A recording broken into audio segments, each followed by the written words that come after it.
Yo, if you're looking at a new Mercedes-Benz, like a brand new one, the cheapest way to buy in is going to be either the GLB or the C. Let's go check them out. All right, this is the C300. It's going to be one of the entry points into the Mercedes-Benz world. As we can see, you're looking at about 27 miles per gallon combined with a total MSRP of about $51,000.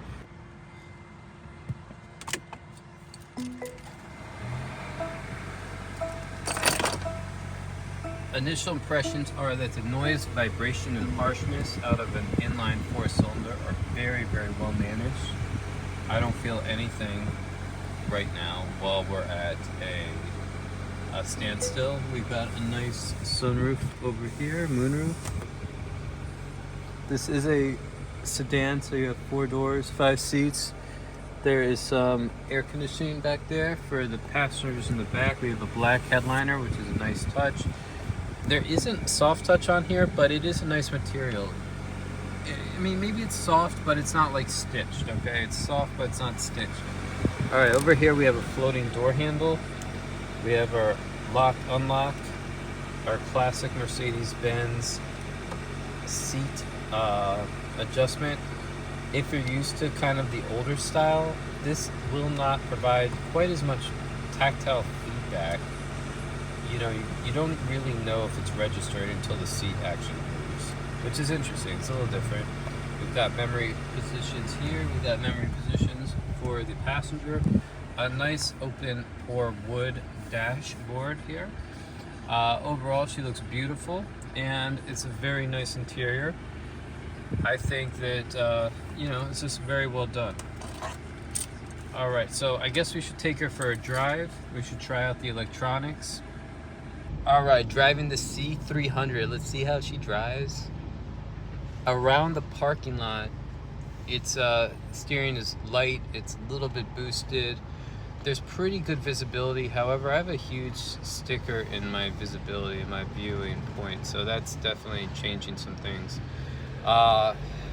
Tip-in is gradual. It doesn't just pop at you, which a lot of these kind of intro cars, they'll just kind of pop, give you a little bit of sport up front, but then there's not much behind it. This is more progressive, like a higher end car. So around the parking lot, pretty good. All right, let's get onto some roads here. I'm gonna put the windows up so you can hear what it's gonna be like with the windows up.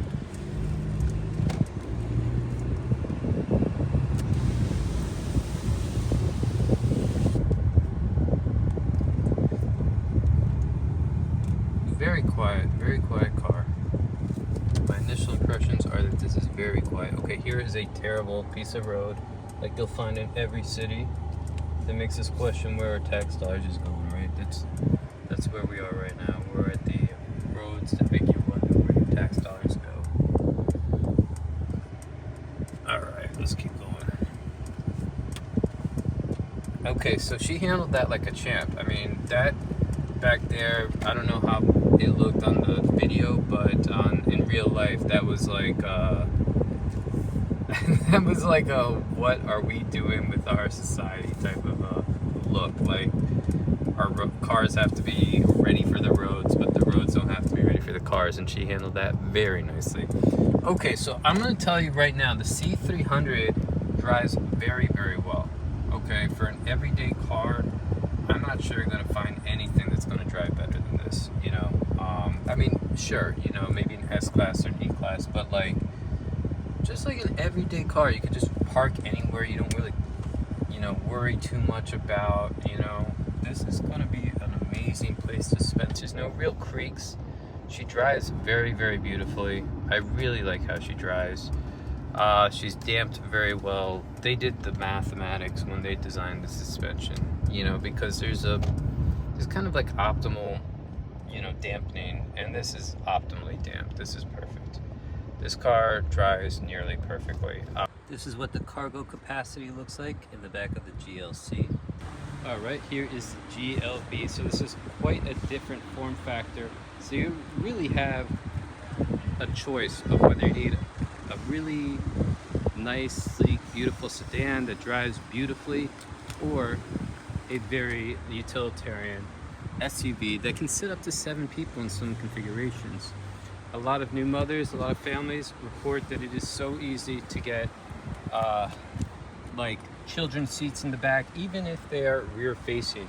So let's take her for a drive. Let's see if she's going to be punishing or if she's going to be rewarding.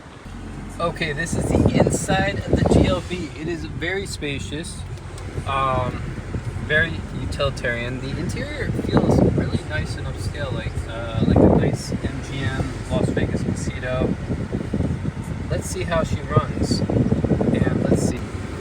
Okay, so around the parking lot, let's see how she's feeling. The brakes feel very boosted. So the initial tip in and the torque response is going to pull really hard. It pulls really hard, actually. Very surprising how hard it pulls. Not a linear progression, but definitely more than enough power for this chassis. Okay, now we're over our favorite part of the road. The what is the government doing part of the road. So she's zooming. You know, this would be perfect for like someone who wants to just zoom in and out of parking spaces, like a new mother, you know, like a young, like Latina bride from like, I don't know, Colombia. This would be the perfect car for her. You know, get her a diamond ring and get her a GLB 250. She's gonna love it, man. She's gonna love it. The styling is good. The inside is good. And it does feel properly dampened. She does feel good too. You know, it's definitely a different car from the C. 100% different car from the C, but she feels good. With the GLB and the C both starting around the same price, it makes it an interesting crossover comparison. If for someone who wants to get into the Mercedes-Benz brand, which way do they go?